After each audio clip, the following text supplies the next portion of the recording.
Mike's Daily Podcast. Stay home, don't go out, don't talk to anyone, don't touch anything. Mike's Daily Podcast. Oh, God, are you sick of that? If anyone says wash my hands one more time, I'm going to punch them in the... No, I'm not. I'm going to hug them. No, that's even worse, huh? If you hug somebody, that's like the worst thing. People need to stay away from each other.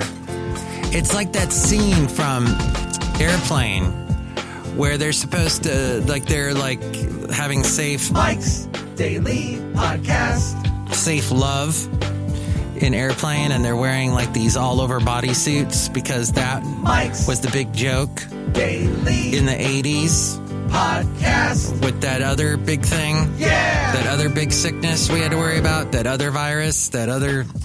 Oh, so many sicknesses to keep track of. One thing about all of this is that we are becoming, as a society, way too much hypochondriacal.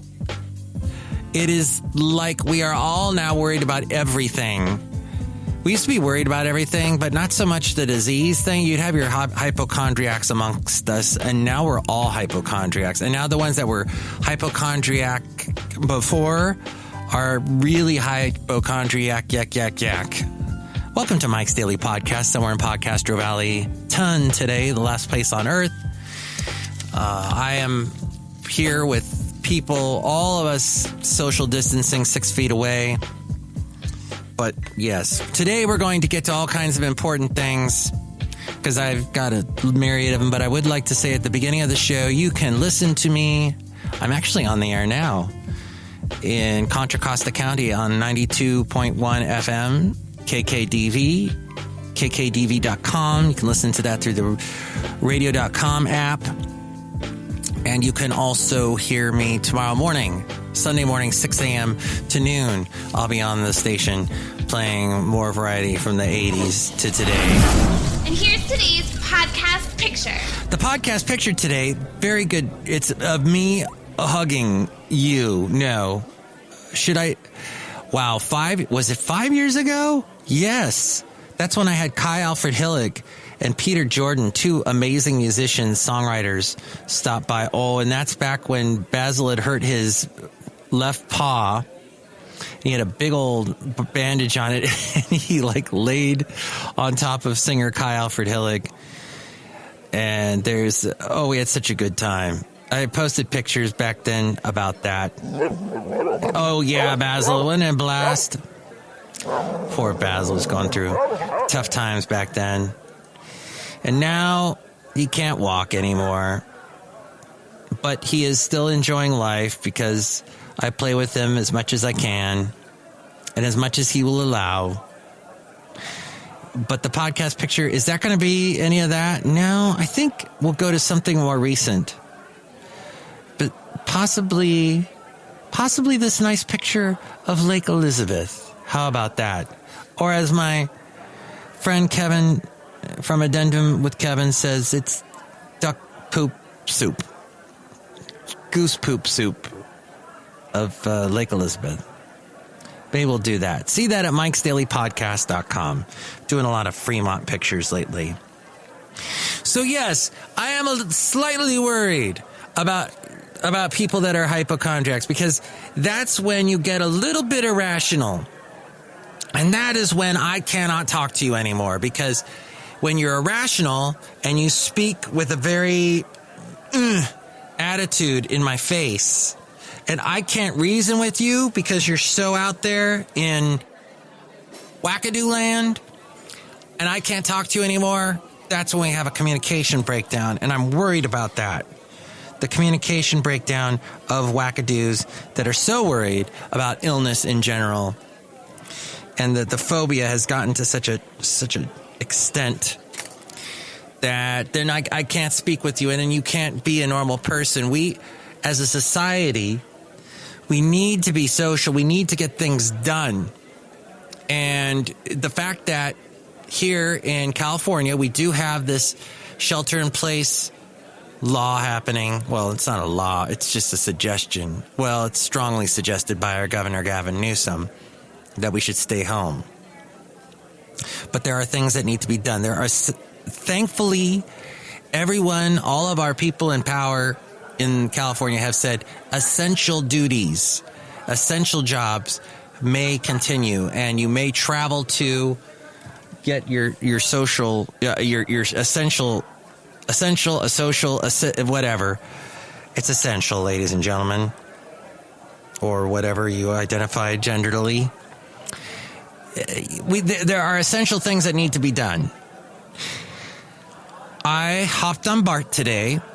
I was the only one in my car, although I saw a lot of people on BART, actually, in other cars. But I said, I'm going to get on this car because I'll be all by myself. And when I got on the bus today, it was me and one other guy and the driver.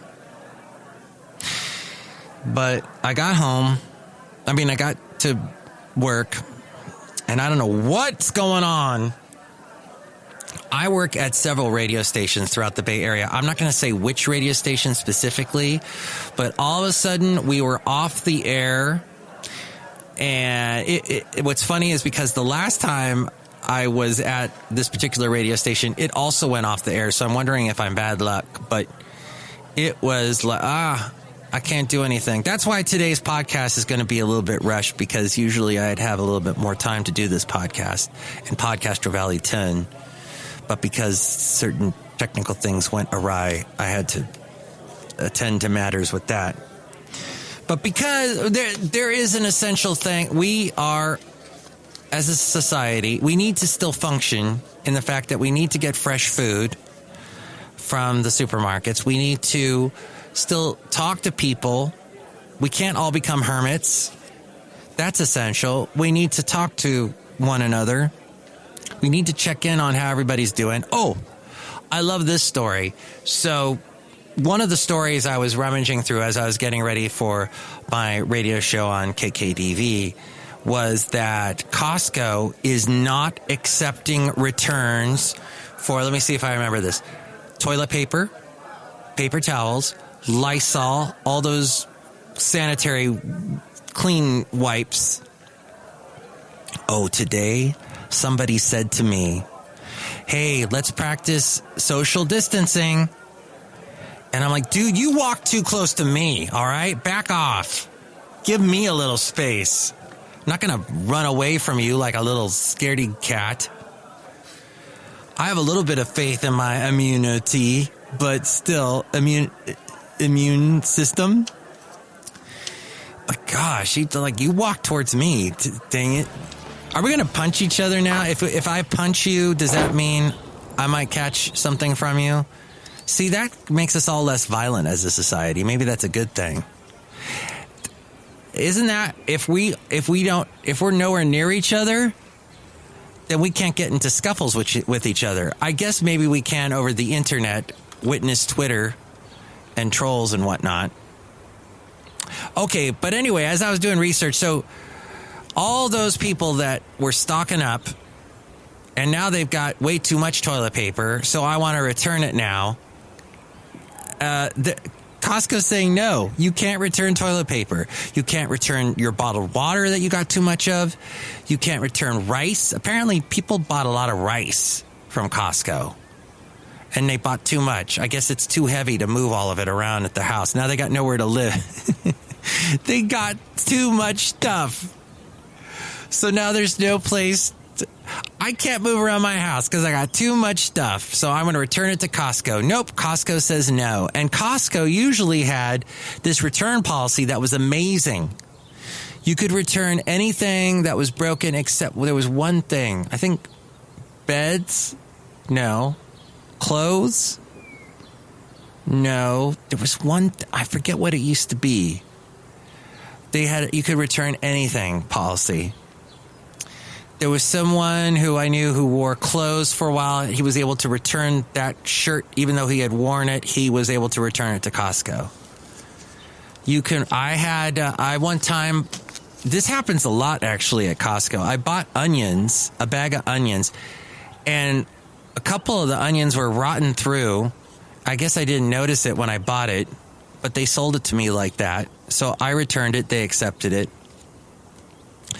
Always check the food at Costco, by the way, because like that bag of broccoli, oftentimes there's a bad broccoli in there. Be careful.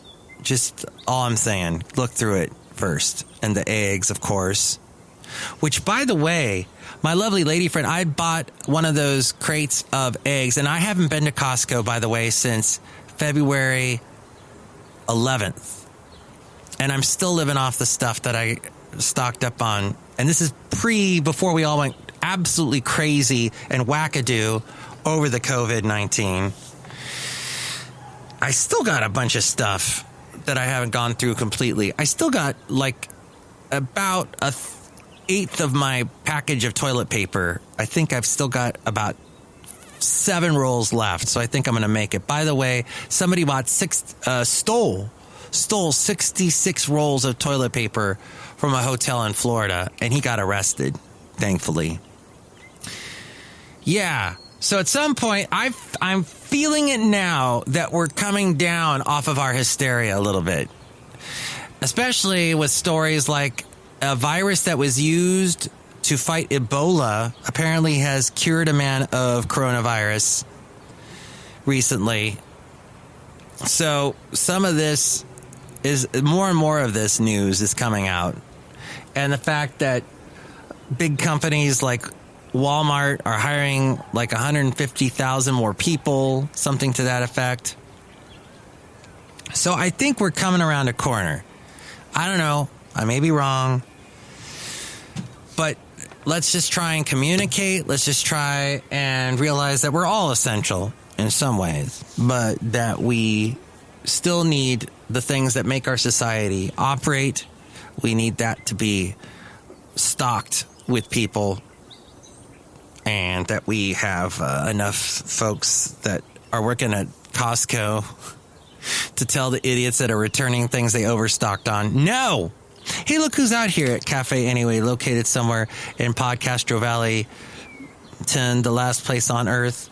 There are some people here, and perhaps we should say hi to them at this point, as I am leading up to who they are now. Hello, Mike Matthews. It's Chely Shoehart, Gift Shop Supervisor. Oh my God, like everything you talked about is like so mean. Why is it mean? Because, Mike Matthews, like people can't help it if they want to stay home and not spread the virus. Right, no, I'm saying they can stay home. I'm just saying don't overstock on too much stuff that you don't need.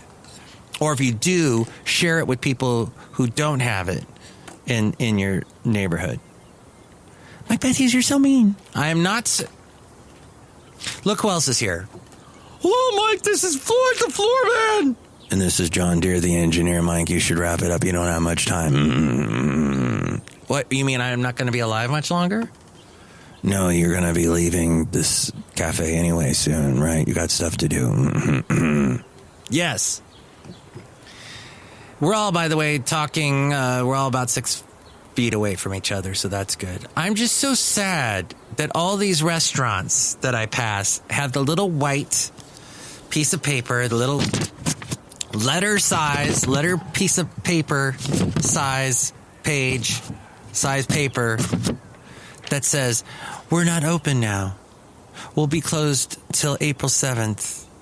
Sorry. Or, you can order food from us, just don't come inside and get it. Huh?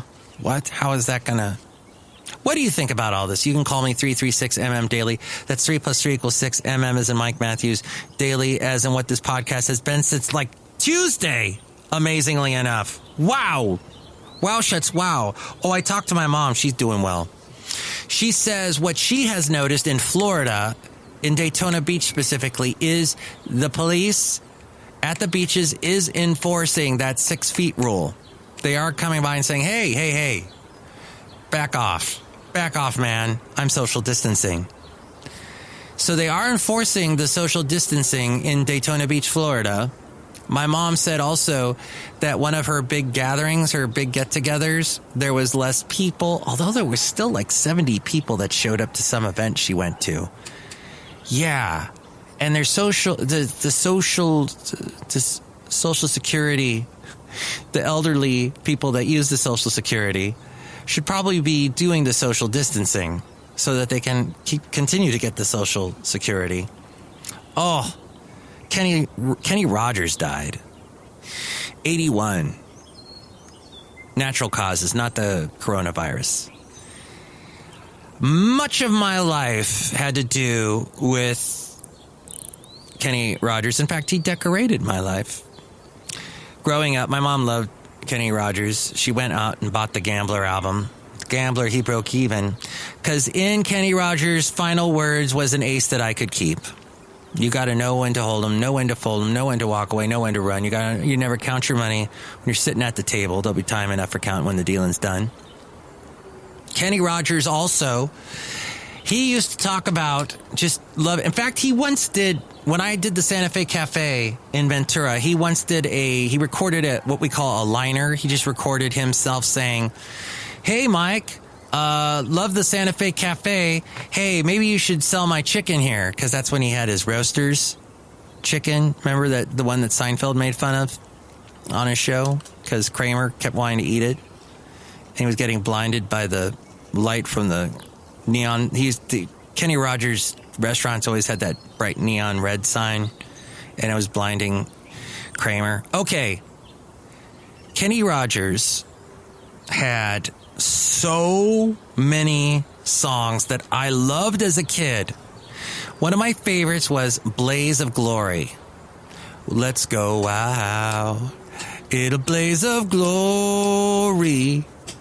All good things must end. By the way, this beat that I'm doing, that was the beat for most of Kenny Rogers' songs in the early 80s, late 70s, early 80s. Like two heroes in a story. Let's go out like we came in a blaze of glory. And he passed away in a blaze of glory. Good old Kenny Rogers. Well, not really. He didn't die in a blaze. He just died of natural causes, which is good, I guess. I'd like to go that way. But let's not get too morbid on this show. He also had one of my other big one was It's Your Heart. It's a little bit faster, this beat. But it's your heart that talks you into staying where you are. Love will turn you around. Dun, dun, dun, dun. Did you know Don Henley was one of the backup singers? Oh, and his songwriting team that he employed in the early 80s consisted of Michael Jackson, Lionel Richie, and Richard Marx. What a trinity of people that got big in the 80s, of course, solo style, but they also wrote for Kenny Rogers, and Kenny Rogers used to remark, yeah, we used to all hang out at my studio. Everybody loved Kenny. I'm just going to say that right now. You might try and prove me wrong. Call me 336MM Daily. 3 + 3 = 6. MM is the Mike Matthews Daily, isn't what this podcast is. You might prove me wrong and say, no, somebody hated Kenny Rogers. No, I will disagree with you. By the way, he is the only person in the history of music that had number one songs in 4 decades on the country charts. He had a number one in the 70s, the 80s, the 90s, and in the early O's, he had a number one with the song called, Buy Me a Rose. I think it was called Buy Me a Rose. Alison Krauss sang with him on it, and Billy Dean. And he did a tour, I think about 3 years ago. It was like a farewell tour. Alison Krauss, Chris Stapleton, and others sang with him on the tour, Little Big Town. Let me just wrap this all up. Oh, and Lionel Richie wrote for Kenny Rogers' Lady. He had so many number one songs and crossover hits. Islands in the Stream, That Is What We Are. With Dolly Parton, he sang that song, It's True. Part of the self-quarantine for Madonna. She's staying at home with her family. And she did a thing. So a lot of these singers are doing self-quarantine, home quarantine, staying at home, sheltering in place with their families, and then doing these Instagram stories. So Madonna covered her song Vogue, and only she sang about fried fish and pasta. She changed the lyrics to that. but using the song Vogue. She's sheltering in place with her kids. Kelly Clarkson's sheltering in place with her family in a cabin in Montana. And in her Instagram, she sang a song that Mariah Carey did on her first album called Vanishing. It was never a single, but I love that song. You're vanishing, drifting away. And Mariah Carey saw it and said, excellent, I want to do a cover of one of your songs from your 2017 album called Heat. And finally, Pink, I guess she's also self-quarantining, and her family decided to take her husband's hair and basically lop it off. They shaved it down the middle to do a reverse mohawk, and then Carey Hart. They also, not Corey Hart, but Carey Hart. No sunglasses at night with this guy. Never surrender. Never surrender. Never surrender. No, but then they shaved all of Carey's hair off, which I love because I'm bald. But you won't see a picture of me bald. Not on today's podcast picture, but you can see the podcast picture at MikesDailyPodcast.com. And with more about all of that, it is Ariel, and next show it'll be the wonderful Benita, the Disgruntled Fiddle Player, and the Brewmaster. Oh my gosh, is the next show going to be 2000? Episode 2000? Yikes. Okay, tune in for that. Tell all your friends about this podcast, please. And at some point, we're going to be on radio.com, on the app for that, and actually working. But we're on every other single podcast and streaming app you can find out there, and all the places to listen to the show at MikesDailyPodcast.com. Mike's Daily Podcast is written and produced and performed by Mike Matthews. His podcast is super easy to find. Download or listen to his show and read his blog at MikesDailyPodcast.com. Email Mike now at MikesDailyPodcast@gmail.com. See you tomorrow. Bye!